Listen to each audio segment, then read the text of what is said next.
Welcome to you all to this MOOCs online video course Theory of Yarn Structure. In the last class we discussed about module 8 tensile mechanics of yarns. If you remember, we talked about fiber orientation, and today we are going to solve 3 numerical problems on fiber orientation.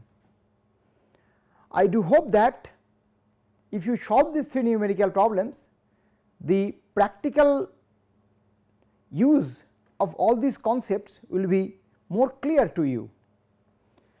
So, with this aim, let us solve these 3 numerical problems.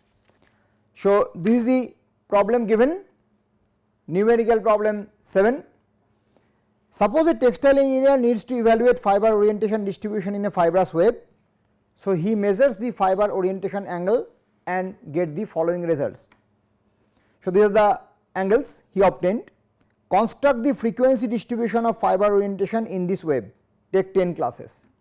So, this is very basic problem already known to all of us, but if we do, we will revise our knowledge how to obtain frequency distribution from a given data.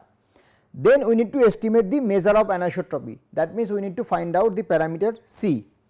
Then we need to answer this question, what is the probability distribution do you think the orientation of fibers follow in this web? That means whether it is isotropic or anisotropic, that we need to find out. So, let us start solving this problem.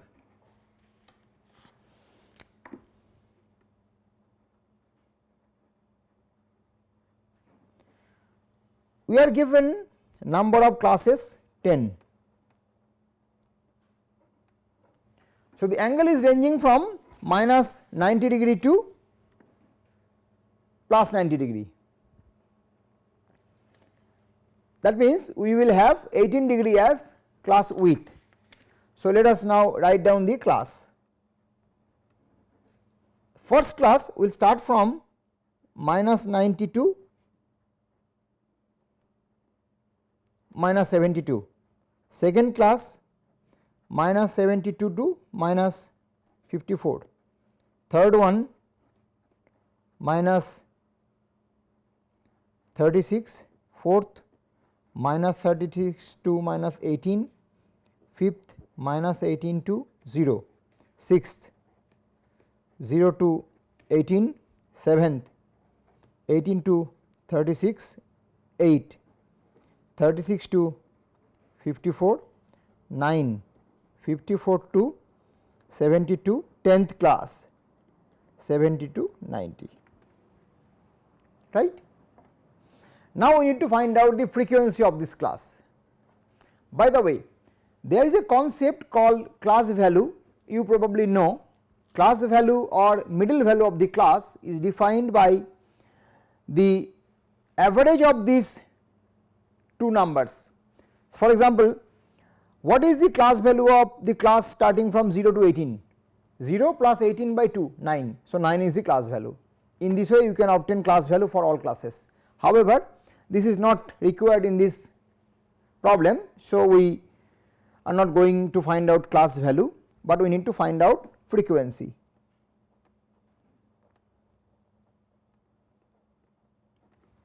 Let us find out frequency.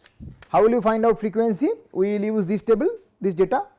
17 degree we will try to find out which class it falls, then 40 degree we will try to find out which class this value falls, and so on. So, let us start that. 17 degree when we fall here, 40 degree will fall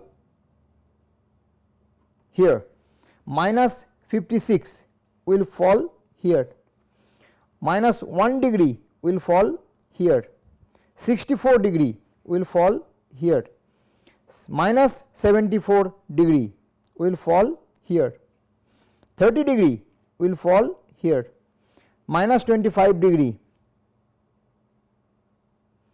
will fall here, 85 degree will fall here, minus 40 degree here, 51 degree here, minus 19 degree here, 35 degree here, minus 76 degree here, minus 38 degree, 78 degree, minus 7 degree, 52 degree, 1 degree, 9 degree, minus 60 degree, 85 degree, 65 degree, 23 degree, minus 82 degree, 61 degree, minus 57 degree, minus 41 degree, minus 6 degree, minus 20 degree. That is all. So, what is the frequency? 3. Here 3, here 3, here 3, here 3, here 3, 3, 3, 3, 3. What is the total summation? 3 into 10, 30. There were 30 readings. Now, what is the relative frequency?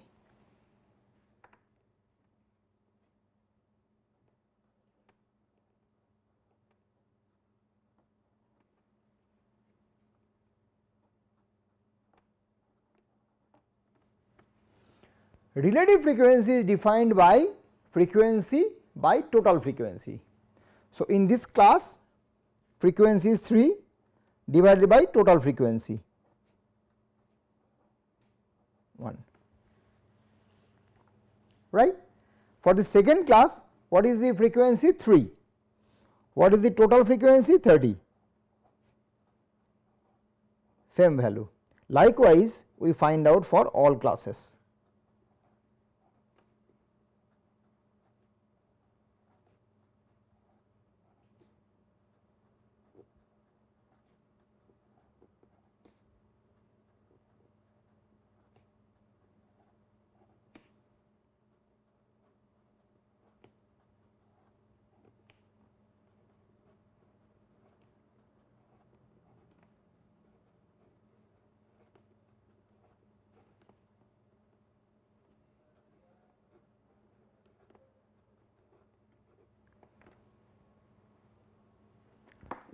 What is the sum of all relative frequencies? It is always 1. Let us see sum of all relative frequencies, 0.1 plus 0.1 plus 0.1 10 times. So, 1. Then there is a concept relative frequency density.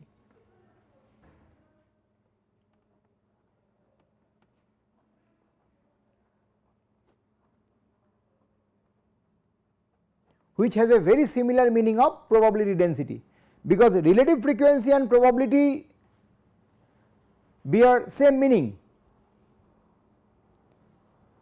Relative frequency talks about the present or the past, probability talks about the future. Similarly, relative frequency density is very similar to probability density. So, what is the relative frequency density here? Relative frequency density is defined by relative frequency divided by class width. Class width is here 18 degree. So,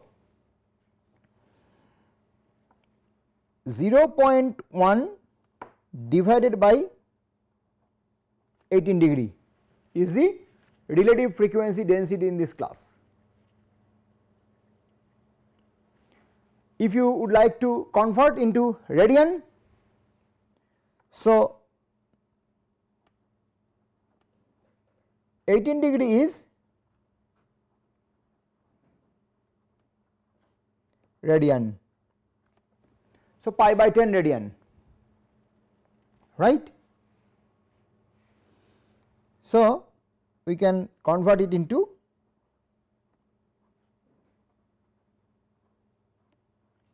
so that becomes basically 1 by pi radian. Do not forget to write the unit, it is radian. Similarly, relative frequency for the second class also 1 by pi radian, third class same,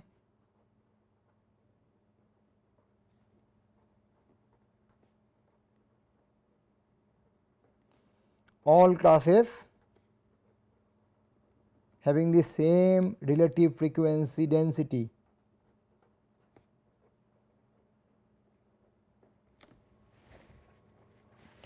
Sorry, it is radian inverse.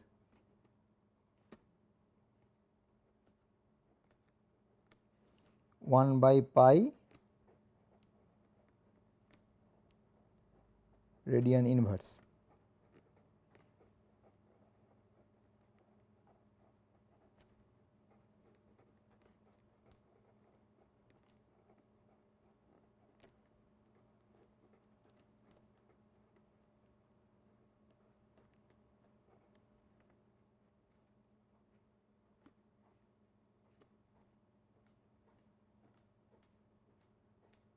To understand it in a better way. So, what we see here? We find out that for this problem relative frequency density is 1 by pi inverse of radian. It is same for all classes. So, what is this distribution? It is an example of isotropic distribution. You remember what was the value of probability density function of isotropic orientation? F naught psi naught is equal to 1 by pi. So, here also we see all 1 by pi. So, this is an example of isotropic fiber orientation distribution. So, this is the construction of frequency distribution of fiber orientation.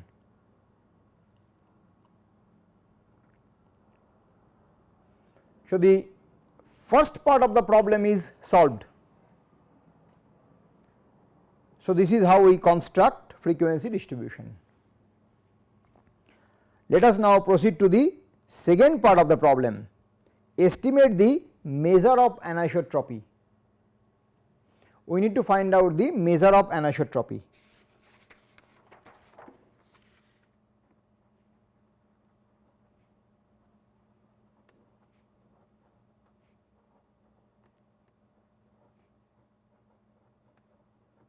Parameter C. What was the expression for parameter C? You remember? This was the expression, square root of maximum frequency to minimum frequency. What is the maximum frequency here? 3. What is the minimum frequency here? 3. So, maximum frequency and minimum frequency are same here.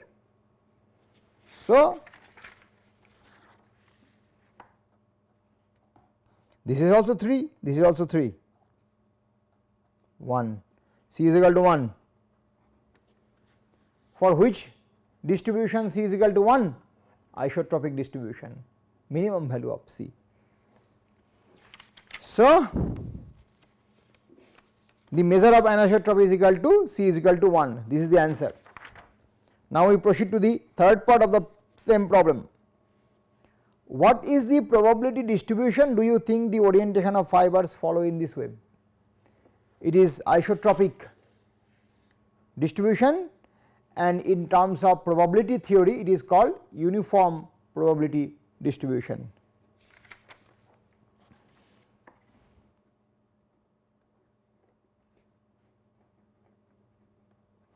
Isotropic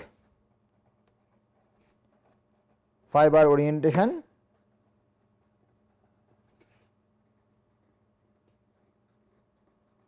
uniform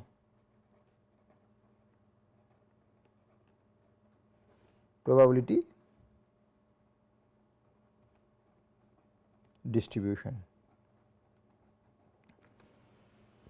So, is it clear?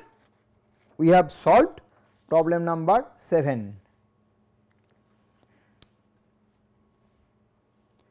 So, the basic concept of orientation, I guess it is now very much clear to all of you.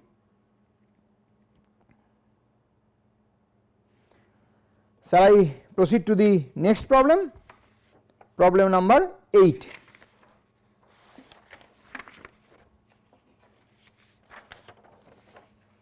Problem number 8 reads as follows. Numerical problem 8. Let us consider a fibrous material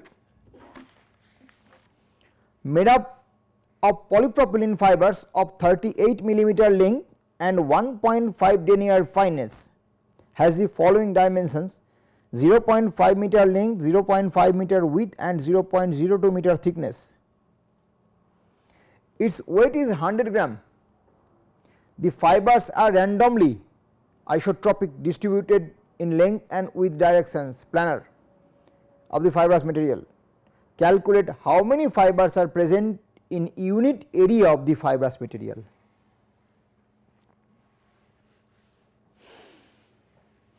So, you will require the concept of u star theta, right, in this case. So, let us solve this problem.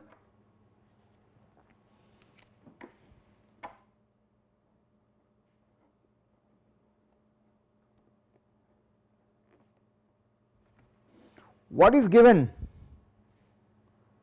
Weight is given. How much? 100 gram. Also the volume is given.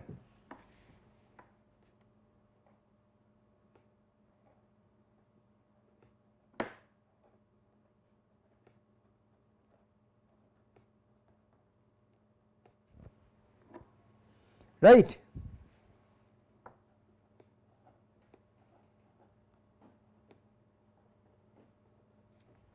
Volume is given. So, what will be the density of this material? Rho star by volume.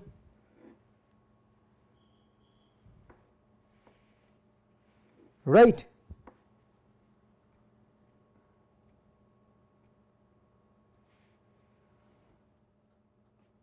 Hundred gram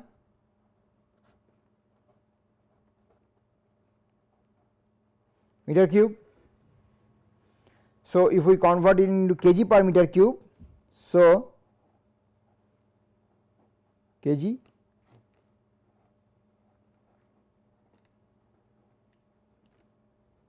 meter cube. So, this will be coming 20 kg per meter cube.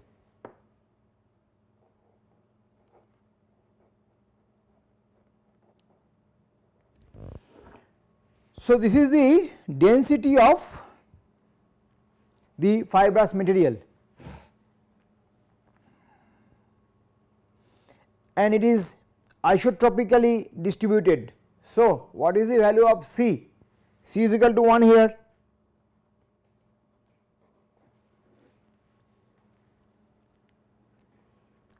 And what is the value of u theta for isotropic distribution? If you remember it well, if you do not remember it, no problem, you come to the expression for u theta. What was u theta? 1 by pi c by c square minus c square 1 cos square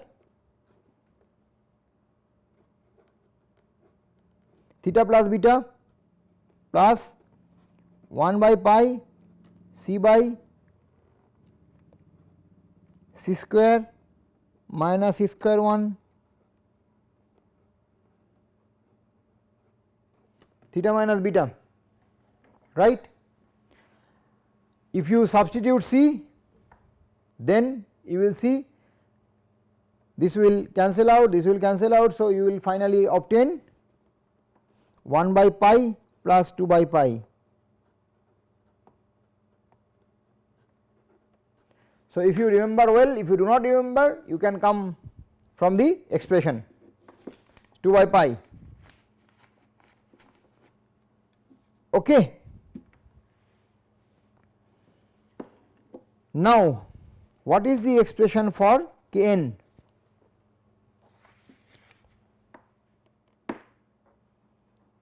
Kn is equal to 0 to pi by 2 cos theta u theta d theta. What is u theta? U theta is equal to 2 by pi.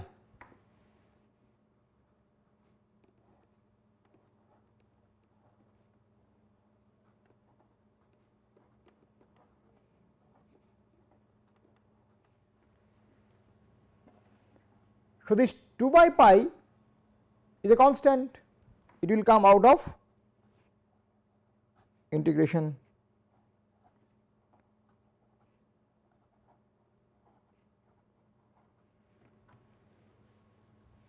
Integration cos theta d theta, simple integration, limit is 0 to pi by 2, you will find out this value as 1.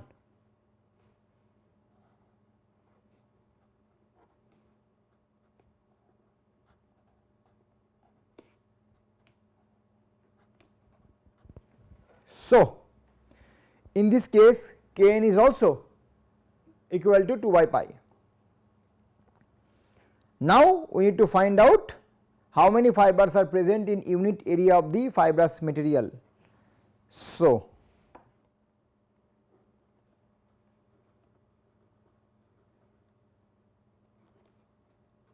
this we have already used it into rho star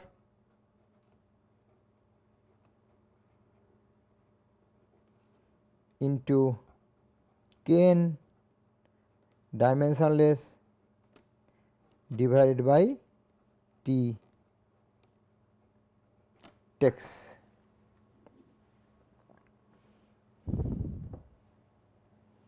Right. Rho star we have already calculated.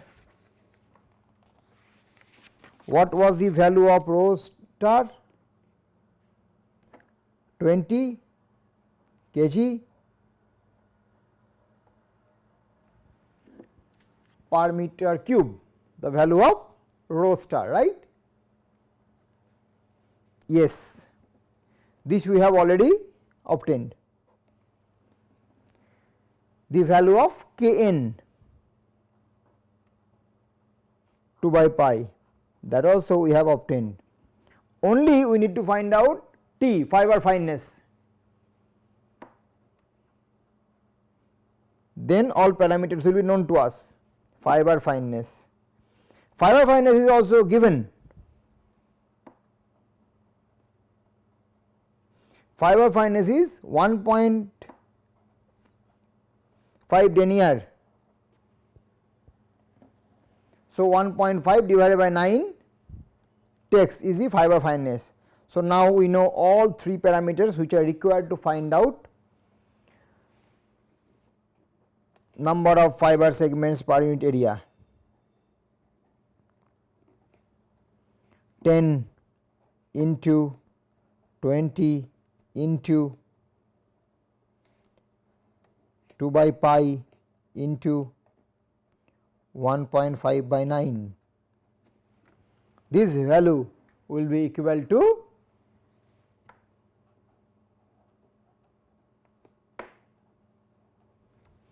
764.33.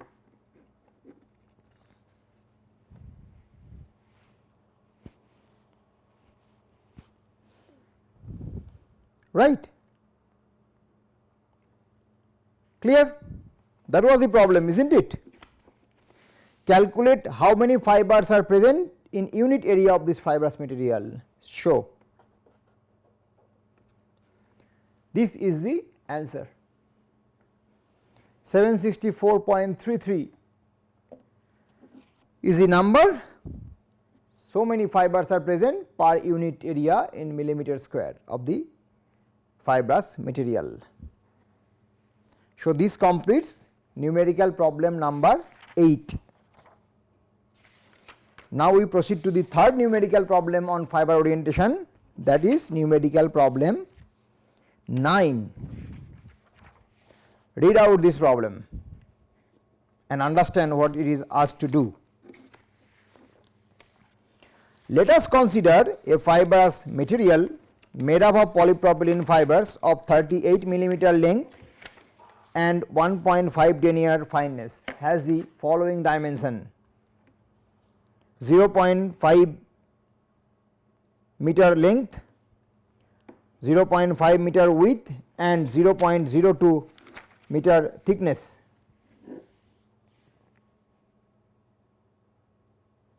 Its weight is 100 gram. The fibers are randomly isotropic distributed in all 3 directions of the fibrous material. This is a little bit complicated for you. Calculate how many fibers are present in unit area of the fibrous material. Okay. So, this problem is little complicated, but you can attempt to solve this problem. So, what is the weight of the material?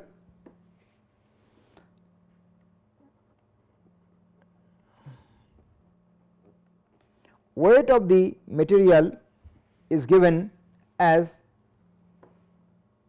100 gram and volume of this material is given as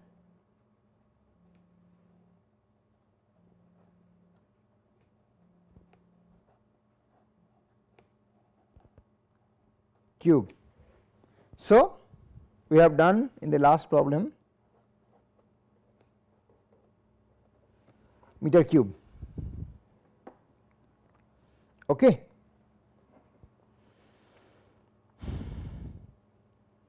So, what will be the density of this material? Weight per unit volume. So, you will find out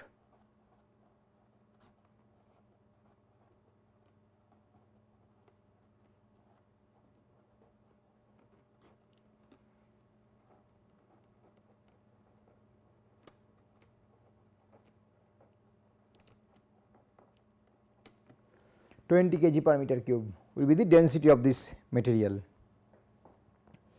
right. Now, I said you this problem is little complicated for you. Why did I say so? Because you know what will be the probability density function for 2-dimensional isotropic distribution, but you do not know the PDF of 3-dimensional isotropic distribution, but this question asks for that. That is why I said this problem will be little bit complicated. So, let me give you a hint. For 3-dimensional isotropic fiber orientation,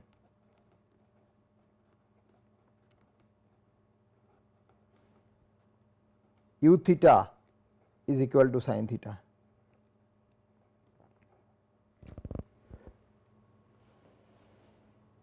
For 3D isotropic fiber orientation, u theta is sin theta. For 2D isotropic fiber orientation, u theta is 2 by pi. This information is required to solve this problem. Now, the problem is very easy. Why? Let us now find out Kn. What is Kn? 0 to pi by 2 cos theta u theta d theta. What is u theta? U theta is sin theta. So, cos theta sin theta d theta. This integration is very easy. You will obtain this value 1 by 2. So, Kn is equal to 0.5 for this structure. If you know Kn, now the problem is very simple. Nu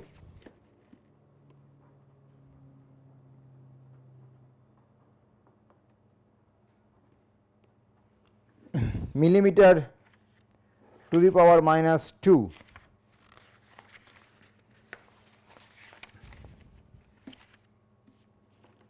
So, this is equal to 10 into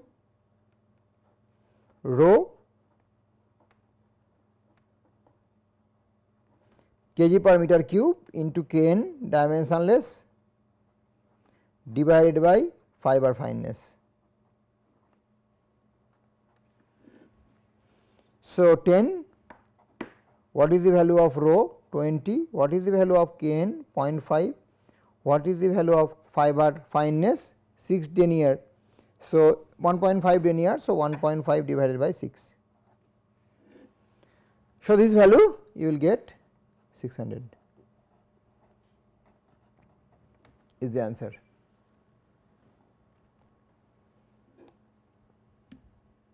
So, for this fiber structure there will be 600 fiber present in per millimeter square of the material.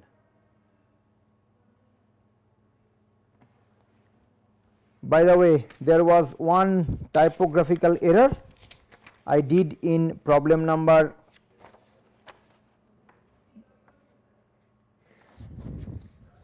8.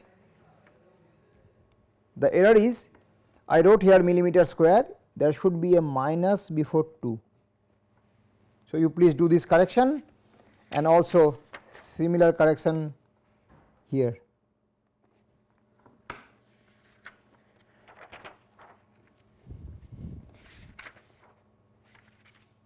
So, this problem is now completed. So, numerical problem number 9 is now done. So, all 3 numerical problems we have solved for this module.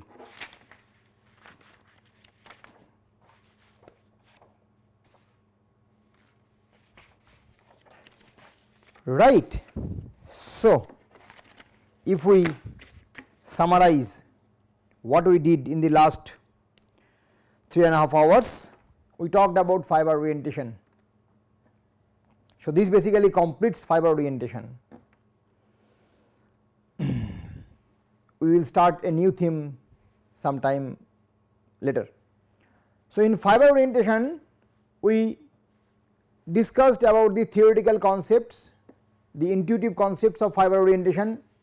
Then we specifically talked about 2-dimensional or planar fiber orientation. What is isotropic fiber orientation, what is anisotropic fiber orientation, what will be the PDF probability density function for isotropic fiber orientation, what will be probability density function for anisotropic fiber orientation, those things we have derived. Then we generalized anisotropic fiber orientation distribution, fiber probability density function for fiber orientation when the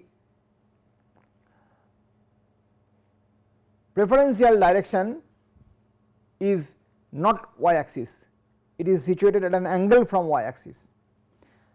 Later on we discussed about the PDF of non oriented angle theta, that is u theta, and then we discussed about PDF of intersected fiber segments orientation angle, that is u star theta. What is the relation between u theta, u star theta we discussed.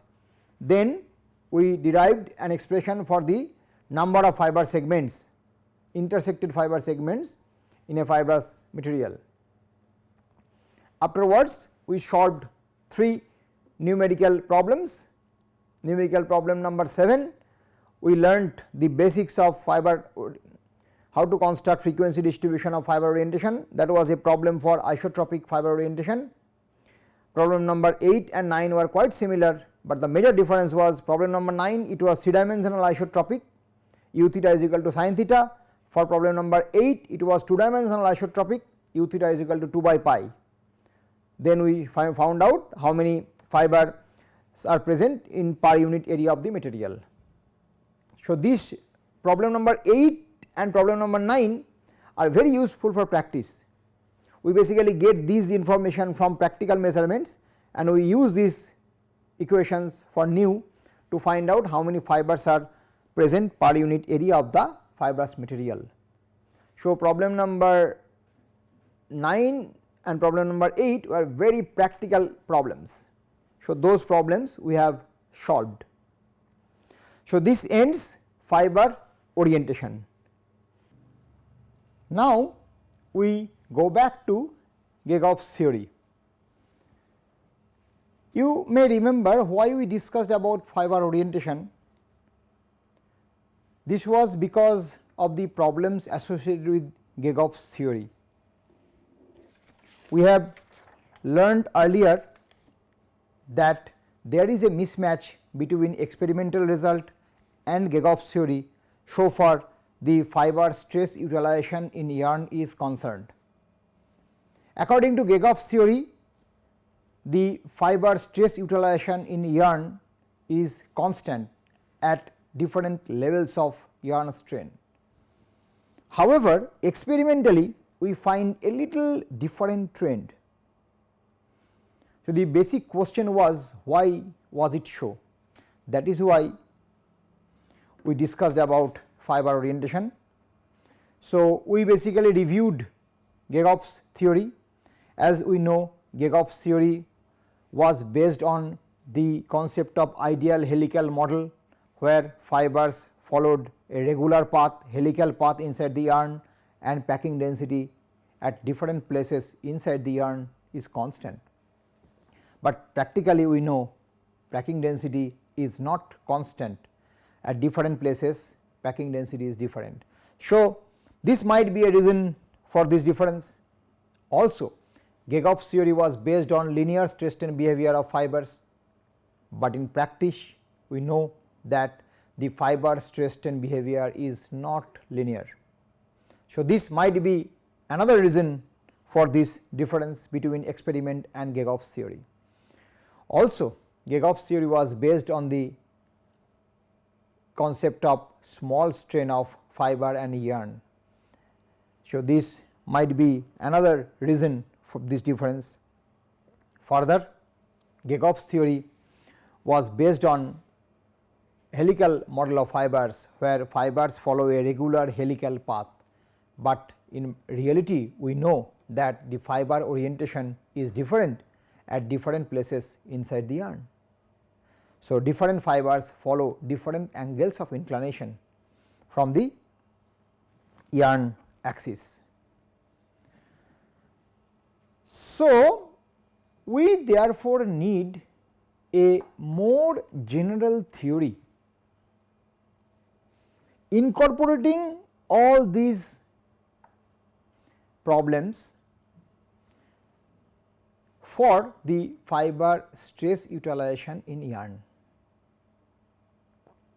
That means that theory must incorporate all possible corrections from here and derive an expression for fiber stress utilization that should correspond well with the experimental results.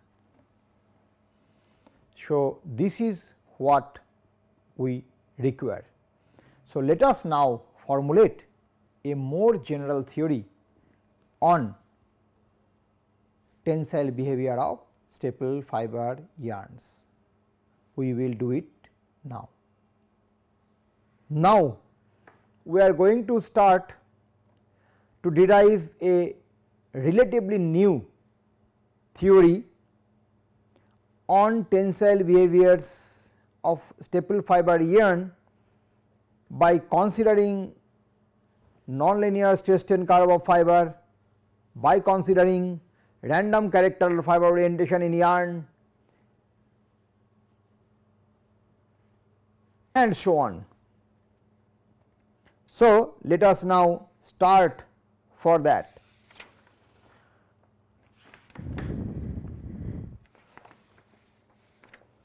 So, we are going to learn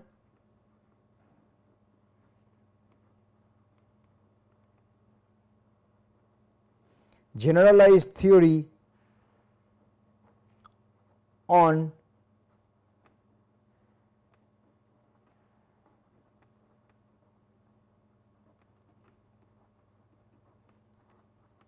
tensile behavior of staple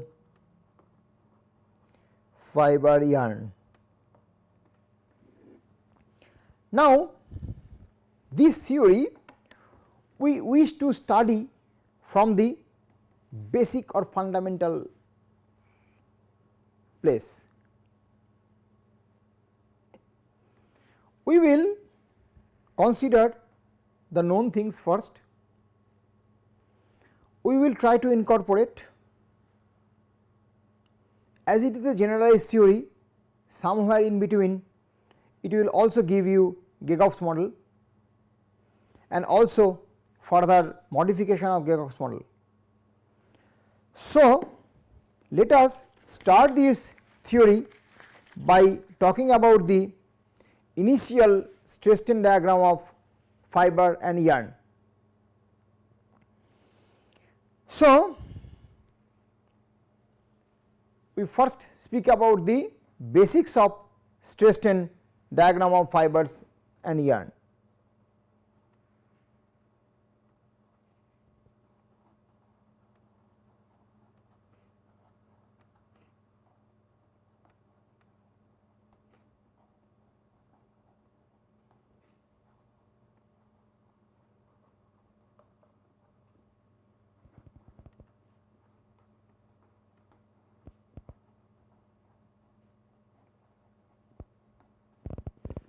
Let us talk about yarn first. Suppose a force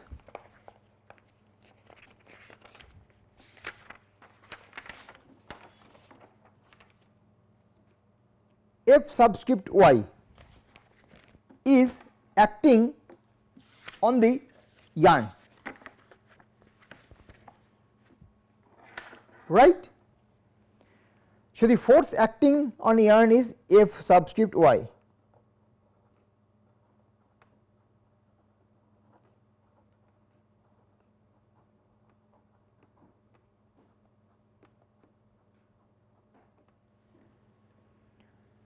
Let us consider the fineness of the yarn is capital T, Tex, diet system.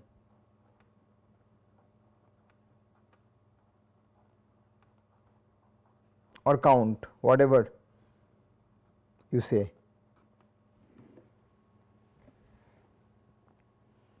Then what is the engineering tensile stress?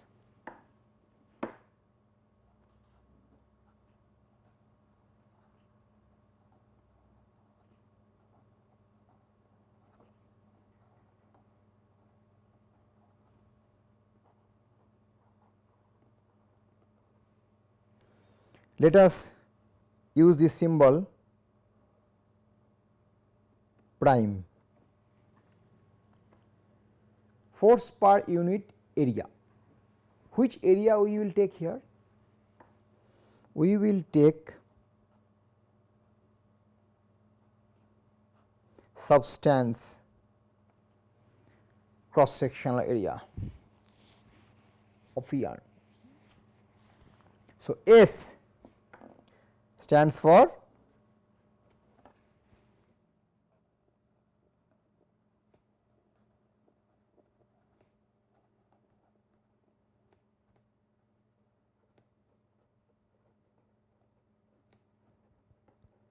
substance cross sectional area of yarn.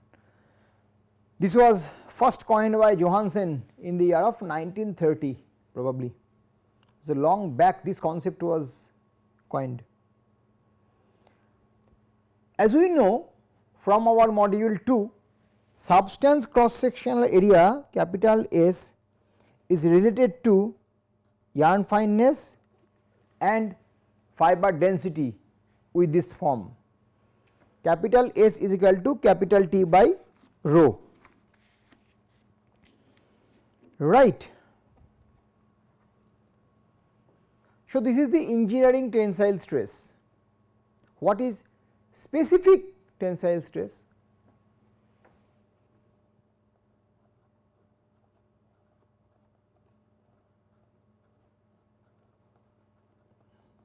Or so called tenacity. Specific tensile stress, we use the symbol sigma y, sigma subscript y. The definition of specific tensile stress is force per unit fineness. So, F y by T.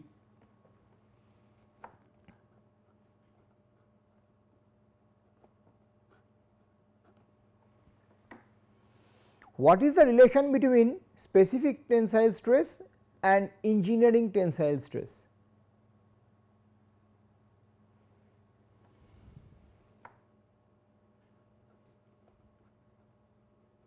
What is T? T is S into rho.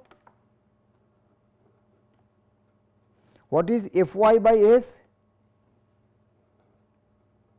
Prime by rho. So, specific tensile stress sigma 1 y is equal to engineering tensile stress divided by rho. This is an important expression. If we know sigma y, we can convert it to sigma y prime. If we know sigma y prime, we can convert it to sigma y. Both are possible. So, this is about yarn. Now, we talk about fiber.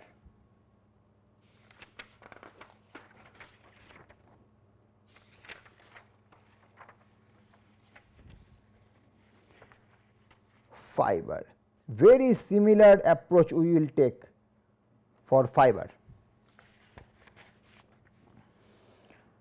Suppose an axial force F subscript small f is acting on a fiber.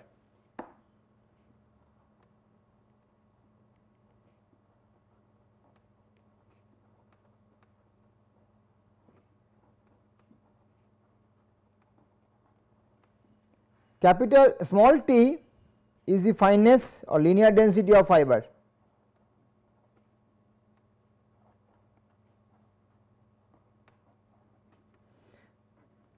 Small s is the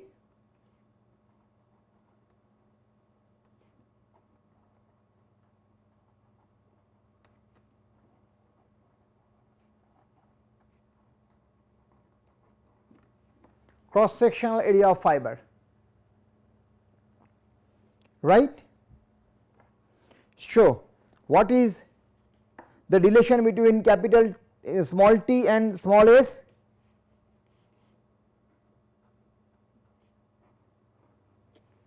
Rho is the fiber density.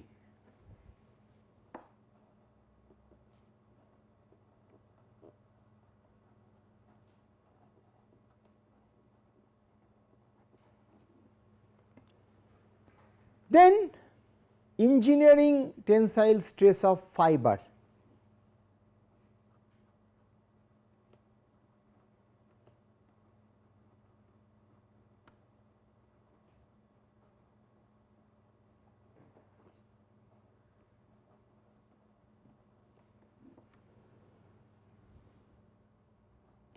sigma f prime.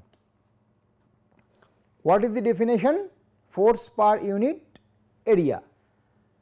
Force is your F subscript F and area is S, right. And what is specific tensile stress?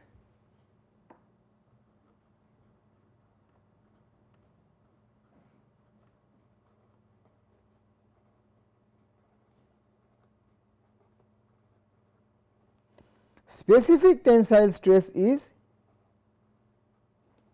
sigma subscript f. How do we define? We define it as force per unit linear density or fineness. Force per unit linear density. What is the relation between specific tensile stress and engineering tensile stress? What is the relation between sigma f and sigma f prime? Let us find it out.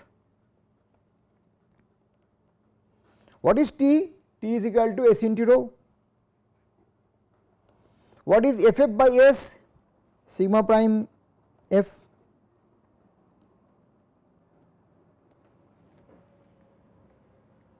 So, we obtain second important relation.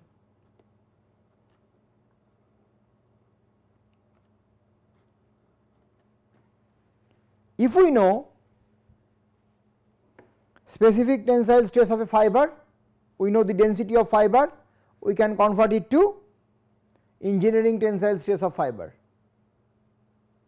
On the other hand, if we know engineering tensile stress of fiber, we know the density of fiber, we can convert to specific tensile stress of fiber.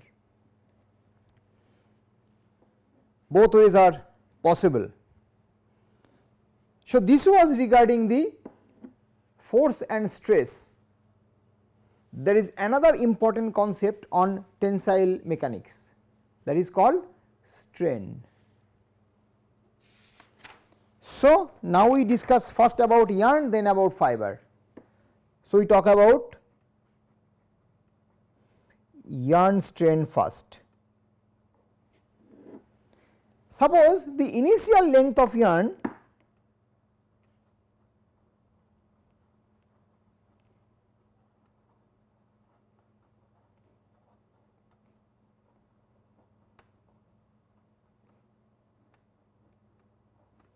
is this. After applying force, it extends, and suppose after some time this length increases to say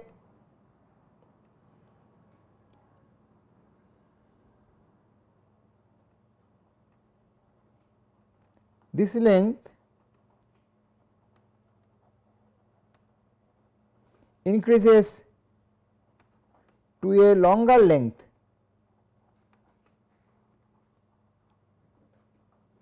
L prime Ly.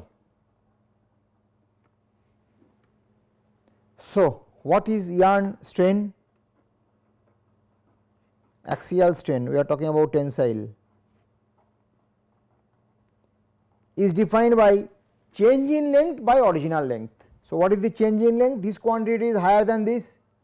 So, L subscript y minus L subscript y comma 0 initially divided by initial.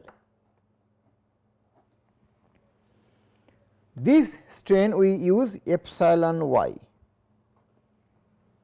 So, epsilon y is equal to minus 1. So, final length is related to initial length by this expression, right. Similarly, we talk about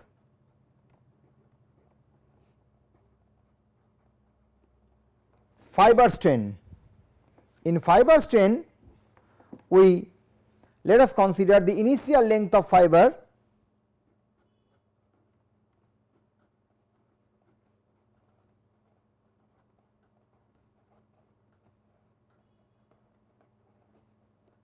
L F 0. This length, because of the applying of force, increases to a longer length.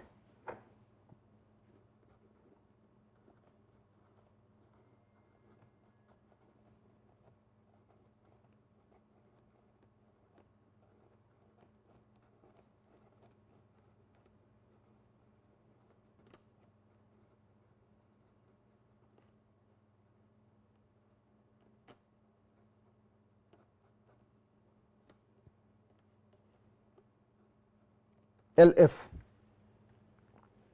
So, what is fiber axial strain?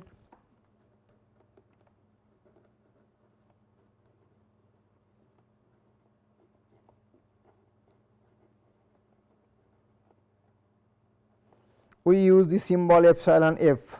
Similarly, change in length by original length. So, these two lengths are related. How? Final length is equal to original length into 1 plus epsilon f. So, this is the basic of relation between original length and final length. So, these are the basics of yarn stress, fiber stress, engineering stress, specific stress, yarn strain, fiber strain, this all. So, we will stop here today, and in the next class we will continue from here. We will talk about the stress strain diagram, how to obtain information from stress strain diagram, and the basic problem, and also we will find out its solution. So, we stop here today. Thank you for your attention.